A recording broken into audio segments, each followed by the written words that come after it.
What's happening? It's Oritsé Williams here. You're tuned in, locked into Jazz Hop with the bad boy, the legend, Dan Blake. Love and respect, man. All right, then. So it's Dan Blake here. It's Jazz Hop, the podcast. We're back with another edition, the November edition. And it's only right that we have a man right here who, sold over 10 million records worldwide with JLS as a group. One of the most successful of all time.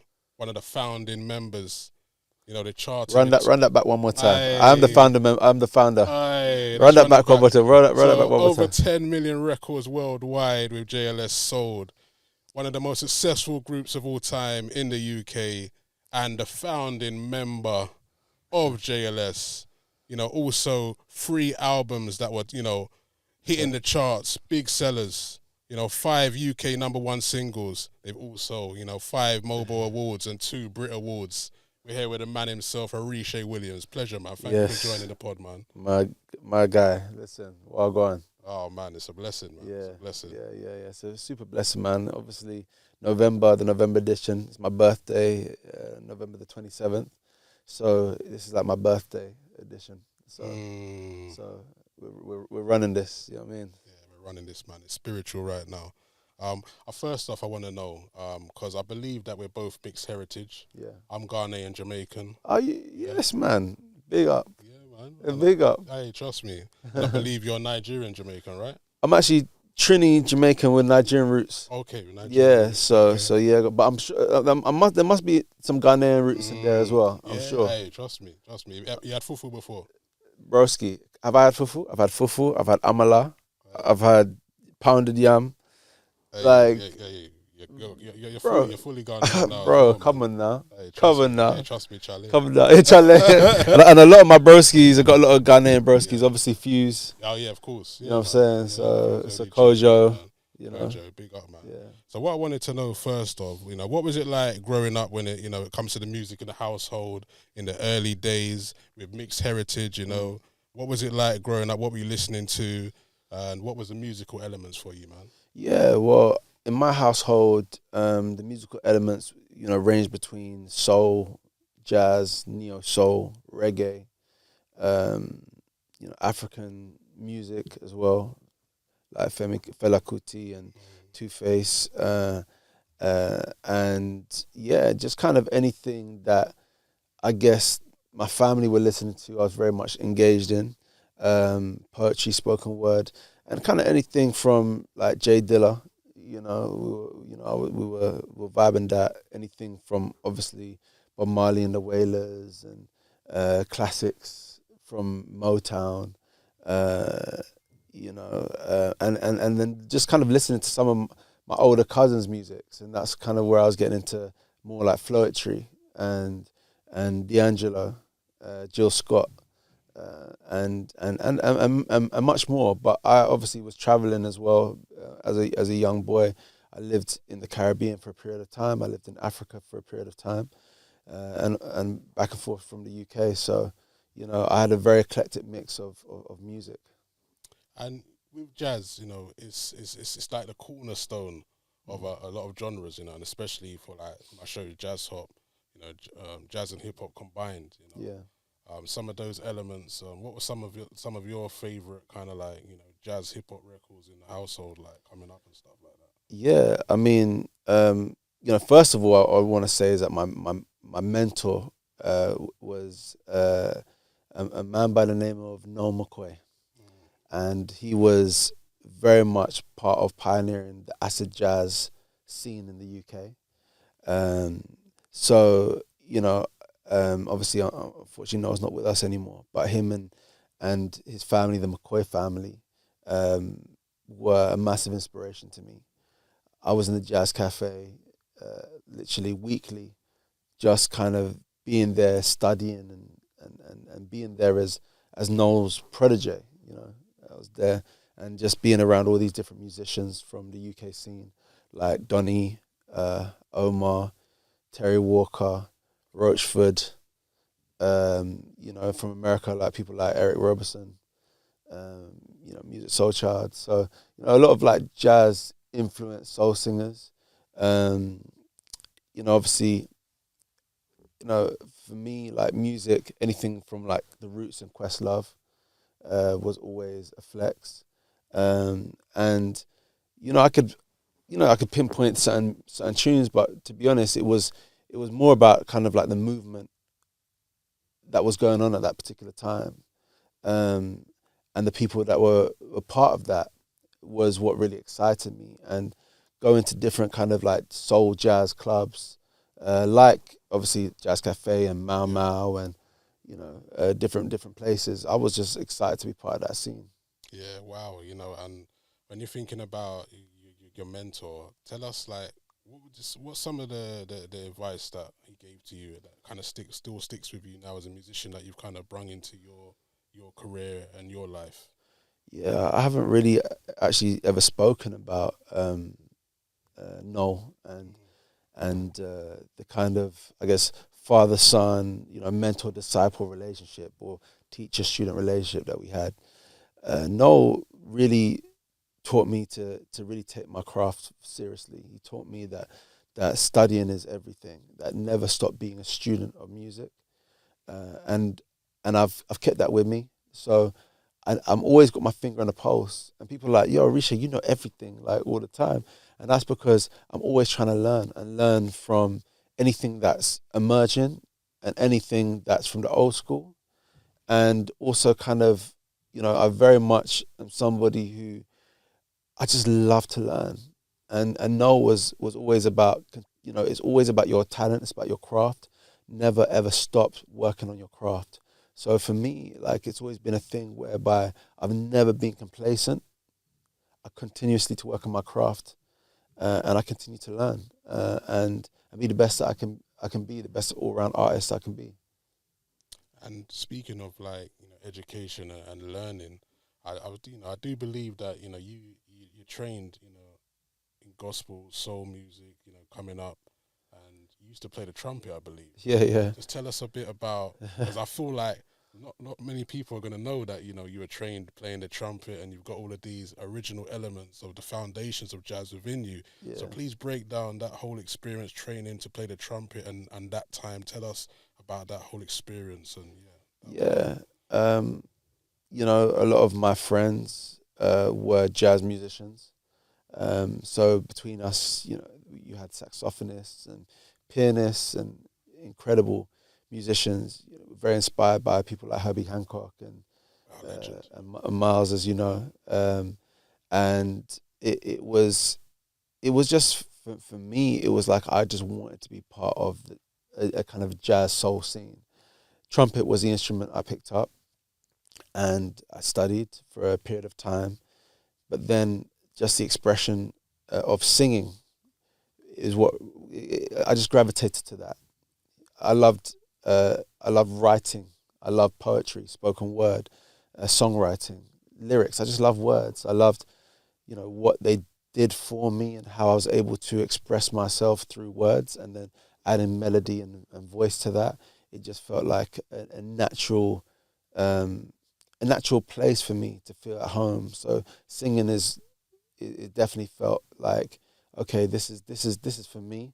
And I think as well, like seeing the passion that a lot of my friends put into studying their instruments and becoming incredibly great at their instruments, I realized that I needed a little bit more focus. And so juggling between instruments and singing, it didn't seem like it was the thing to do at the time, even though people have done it and done it successfully. And in some ways, I do wish that I held on to, some of the, working on my instruments for sure, because it definitely would have helped at this stage of my career. But I just wanted to really focus on being the greatest singer that I could be. sure. And just thinking of playing the trumpet. Do you remember the last time you picked it up? I was a youth, man. It was a youth. Yeah, I was young, man. It was, yeah, I was young, and I was making all the holy noise in my household with a trumpet. And trust me, I'm sure the neighbours they were thankful for when I put down the trumpet for a little while. Yeah. What's your thoughts on, say, like, obviously JLS being a highly successful group that you're a part of, you're known for making great big massive pop records, ballads, R&B, soul vibes. you know. But necessarily when it comes to like making like kind of jazz vibes, do you think that could be an element maybe in the future? I know you're not really doing much at the moment, but you never know. Maybe swing it back to a bit more of a kind of jazzy vibe, an album, you know, a bit more soul and jazzy kind of energy. What I do you mean, never say never. Never say never. Never say never, my bro. Sure, man. You never know. You never know, man. You never know. What would you say I need, because what we're gonna do on the show, we're gonna play some records to accompany, you know, this interview. Yeah. So I'm gonna need just 3 records from you that's been like the soundtrack to your kind of jazz experience. Okay. That we can play on the show, that you would, you know, be a tribute to yourself. You know, Yeah. for the car ride as well when you listen back to this. Yeah, absolutely. So I'm gonna pick. Let me think. Let's start off with Bilal, Soul Sister. Okay. Yeah. Let's start off with Bilal, Soul Sister. We can move into a Dwele record. I'm trying to think which one. Trying to think which Dwele record. Take your time, don't worry. Let's come back to Dwele. Yeah. Let's go to D'Angelo, Africa.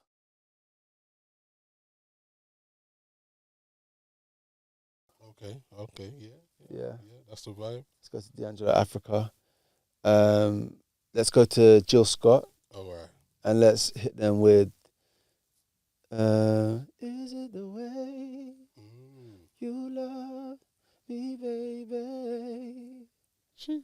Yeah, love that. Let's run that. Just for obviously as well, like to celebrate her. I feel like let's go to Angie Stone. You know, God bless, rest in peace. God bless her soul. My sunshine has gone. Woo!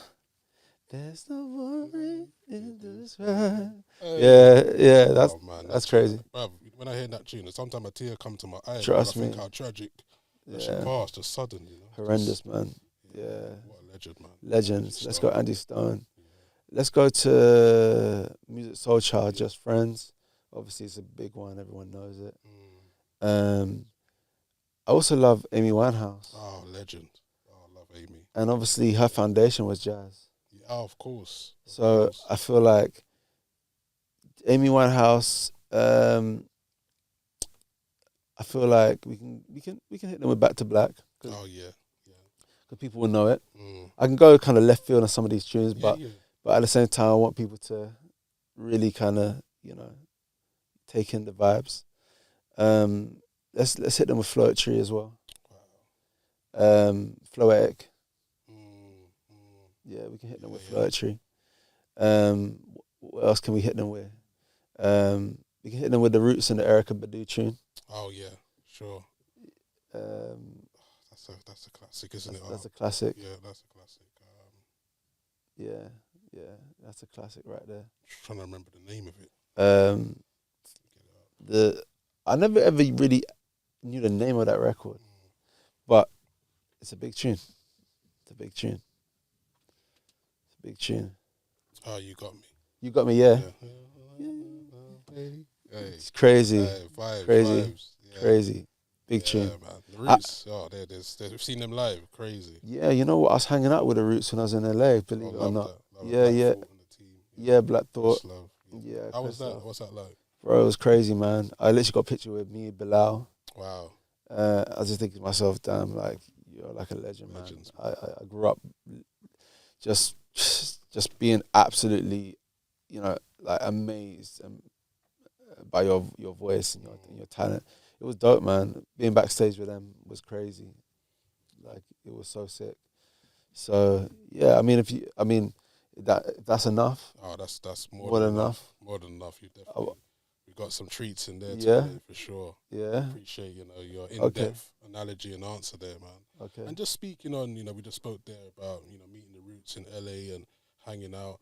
You know, you're a man that's had a lot of rich experiences in your life. You know, coming up, you know, on an amazing talent show, and then going on to have such a successful career and a great solo career that you're on a quest with now. What have been give us like maybe a funny story, and then like a moment where you thought, "Wow, I'm actually here. This is unbelievable. What's really going on?" Like, you know what I mean? Well, I'll even go back to this year. So this earlier this year in the summer, I was invited to perform on Craig Davis show. Oh wow! And it was insane because the show was like a festival outside show sponsored by Pepsi, and it was Craig and it was me. And for some reason, I don't know how this worked because I was expecting to obviously to perform before Craig.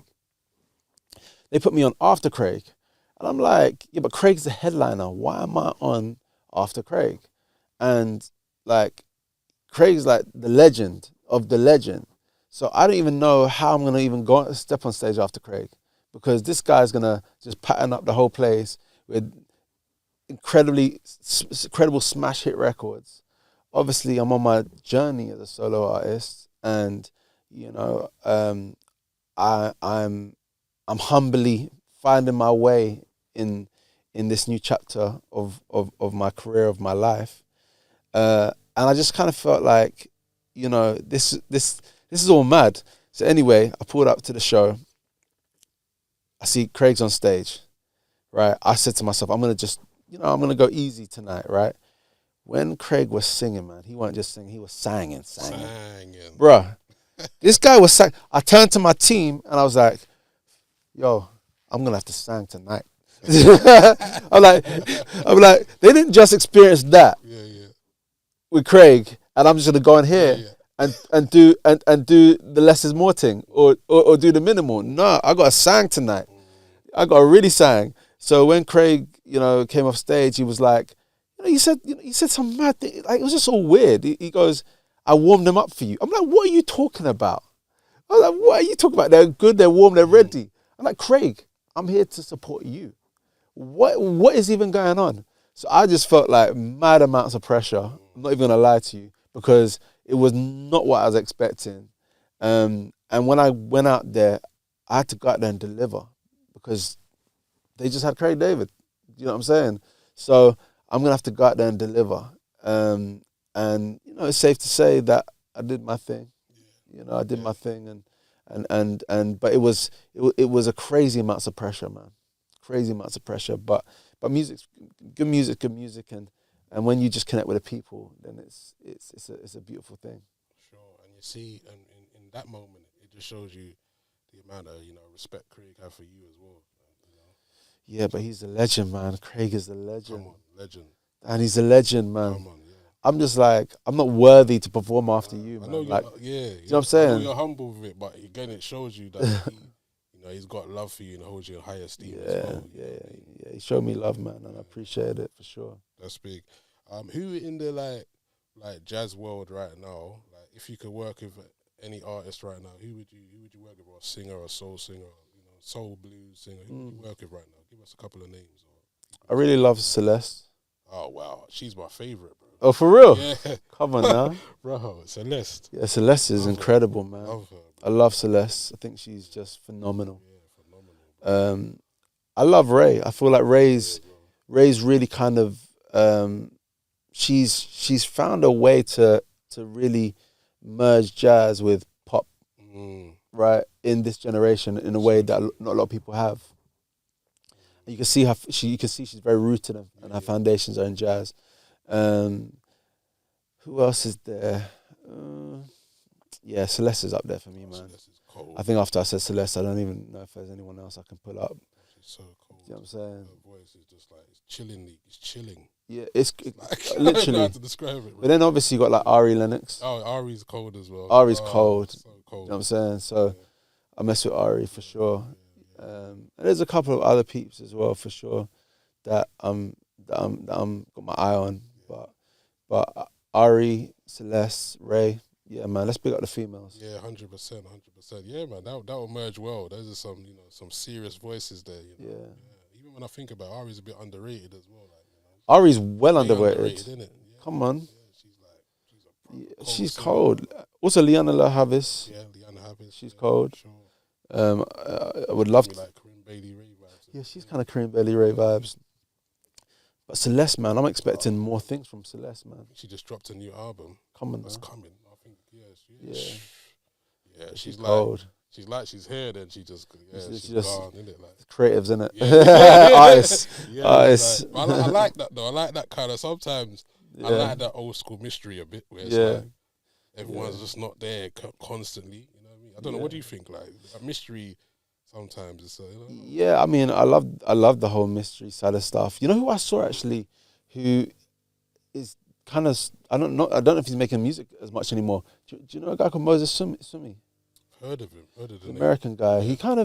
He was starting to do some stuff, but yeah, then he kind of disappeared. And you know, one of my old mentors is Eska. Do you know Eska? Yeah, I've heard it. Yeah, Eska. So yeah, she's incredible as well. But yeah, man, there's lots of people out there.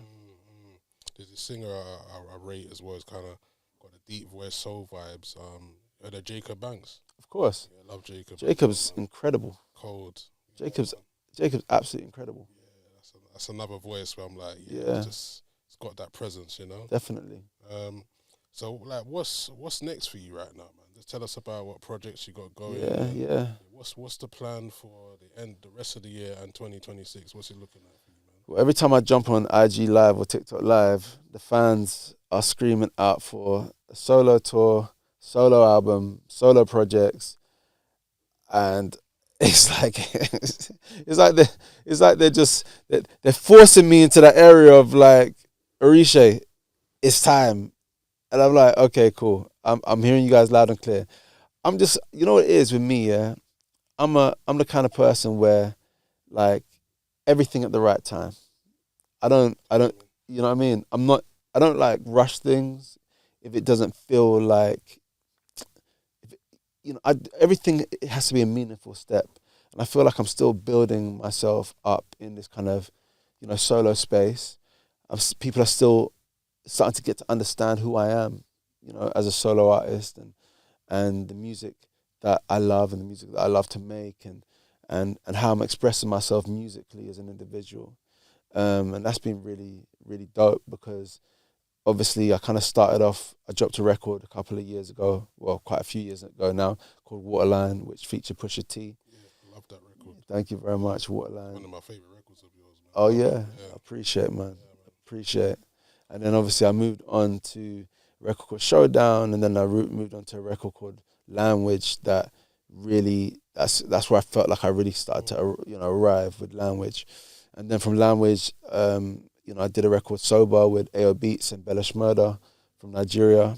And then obviously I dropped my latest record, which is Bad Girl Anthem, with Ivorian Doe, Stylo G, The Fanatics, you know what I'm saying? And, the records that I got coming, by the way, just so you know, there's a jazz element to them. Yeah. Happy days. There's a jazz element to them, because some of the producers that I've got in with over the last kind of like 18 months as well, they wanted to find, together we just were finding a way to incorporate, more kind of musical inspired elements, that I have, but progress my sound, right? It's from where I was to where I'm continuing to go. And it's definitely going to get into this space, which is very unique, which I don't want to talk too much about it, but it's a progression on the sound that I self-define as Afro Island sounds, which is ultimately, a mix and merge of my culture, and the sounds that are inspired by my upbringing and culture. And now you're going to get that kind of slightly more grown jazz influence element to the Afro Island sounds. So that might spark some kind of, thoughts or ideas of where that may be musically and sonically. But I'm very excited by that, because for me it's like I definitely want to get to the stage whereby I'm performing with live instrumentalists. Oh wow! Yeah, that's where I want to be. I want to be able to, even if it's just like a little, I don't know, like 200, 300 cozy venue. Do you know what I'm saying?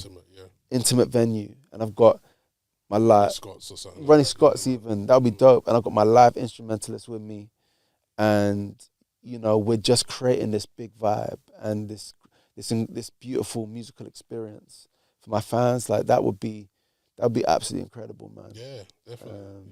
By the way, before I got also big up Michael Kiwanuka because I grew up with Mike. Yeah, we performed together many times on the circuit growing up, in like Troy Bar and stuff like that. Yeah, so a lot of people wouldn't know that. So yeah, man, I got big up Mike. Yeah, this is it. And we just, because when I'm thinking about just what you just said there about the jazz influences in the project coming up, I'm just thinking of the concepts of the records. Like I can sure with growth comes the lyrics and topics, things that you want to explain in your life. And I feel like when I've been recording music on jazz, I'm working on a jazz album now myself, like a jazz album. Come on now. And I feel like topic wise, like the topics I'm coming up with, I just feel the sound just takes me there where I want to get a bit deeper. Yeah, it does. You want to get to know you when you hear those jazz horns and absolutely kind of auras a bit dark and relaxed at times, and it's just like your voice is always sinking over the instruments, so it's a 100%. Bit more in sync with everything. The voice is cutting through jazz, and I feel like encouraging that kind of live jazz sound more and more. We should be doing. A lot of people don't know, but jazz is the foundation of all music. 100%. There's no music without jazz. 100%. Tell them again. So it's like that experience, to give it to this kind of generation of music lovers and music listeners and fans and just everyday people, I think is important, because sometimes we get so kind of caught up in heavy production. Oh yeah. You know what I'm saying? That, the essence of music can sometimes get a little lost. So just kind of bringing that purity back in music, I feel like could do the world a lot of good. Oh yeah, definitely. Yeah. Bring it back, man. Bring it back for sure. Yeah, so, Jazz Hop, it's been a great experience right now. Oritsé, we appreciate you coming through. Come on now. Spending some time with us on the pod. And just anything you want to tell your supporters and fans around the world before we end the pod, man. The floor is yours, man. Just want to say, am I looking down this camera? Yeah, camera right there. Just want to say to everyone, I'm so grateful for all the support that you guys have shown me from the very beginning, my day ones, my OGs. It means the world to me. As you guys know, this music thing, man, I love it bad. Bad.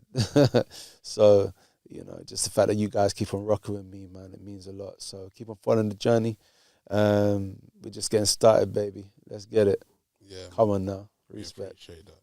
And you know what? Before we lock this up, I forgot, because we're always like, I always got to get this in, because I feel it's important for the next generation. And we've had a great journey, and the journey's still continuing.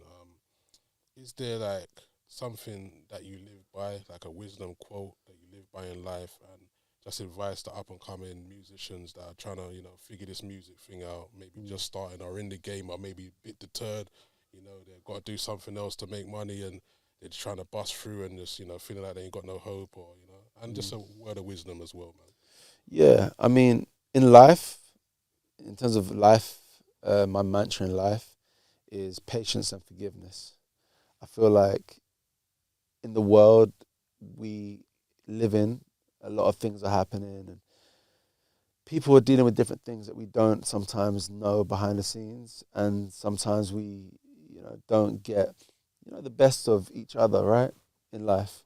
And so just trying to have patience and trying to forgive as much as possible, I think is a good thing, obviously within reason. And then in terms of advice from my upcoming artists, musicians, aspiring creatives out there, I'll just say, listen, like this whole idea of instant gratification, whereby people want things to happen just like that, like, and if it doesn't succeed in your first efforts, then it means it's all over. No, not at all. Sometimes it takes 100 goes until you hit that one. And so just stay the course, man. Stay the course. Focus on your craft. Pay attention, definitely, to all that's going on in the world. But at the same time, don't get distracted. Just focus on you, right, as much as you can. And whatever you're doing and you believe in, as long as you believe it, then it's all good, man. There's always going to be non-believers, naysayers, people that say you can't do this, you can't do that. And then when you achieve it and you do it, everyone's going to say, oh, they were always there. They always believed. And don't worry about that, man. Don't worry about that too tough. Just focus on you as much as you possibly can. Wow, what a message right there. And we're just closing the show off with that one right there. It's been Oritsé Williams, myself, Dan Blake here on the Jazz Hop Podcast, November edition, man. Take care, peace out, blessings. Love, man. Yo, what's happening? It's Oritsé Williams here. You're tuned in, locked into Jazz Hop with the bad boy, the legend, Dan Blake. Love and respect, man.